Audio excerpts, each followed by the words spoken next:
基於 MediaPipe 的手語與語音識別系統。創作意念。近年來，在中央指導下，澳門各界不再只在乎旅遊業，其他行業也開始了發展，特別在運動方面下了不少功夫。澳門作為一個充滿包容的城市，無論是何身份都能參加或觀看比賽，但其中有一些人卻是聾啞人士，他們無法說話或聽外界聲音，因此他們需要手語才能與他人交流。手語是一種使用視覺手動方式與聾啞人士交流的語言。我們創作智能手語及語音識別系統的目的是方便聾啞人士與他人交流，給他們帶來更好的旅遊體驗，進一步提升澳門在國際運動賽事中的地位。澳門的智能手語及語音識別系統能識別聾啞人士一連串的手語動作，於屏幕顯示相應的文字和語言報讀，同時又能透過麥克風接收健全人的聲音，然後翻譯成文字並於屏幕顯示，這樣就能方便聾啞人士與健全人士之間的交流。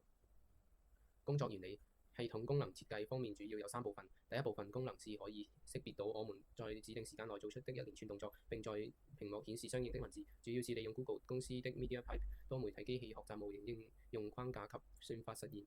原理是首先運用 MediaPipe 識別手語並提取特徵點，然後與我們提前複製好的手語短片作比對，並計算出最小誤差值，最後確定手語動作屬於哪個類別。第二部分功能語音報讀，當識別到手語後，以文字方式在屏幕顯示手語意義，並根據文字進行語音報讀。原理是利用 Google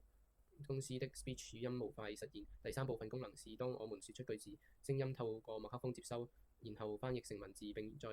於電腦屏幕顯示。程式主要是運用 Python、OpenCV 進行編寫，調用各種 library 與 function 實現。算法部分程式碼比較難處理，用了好多時間。新年假提前回來學校連續製作，付出好多，也收穫好多。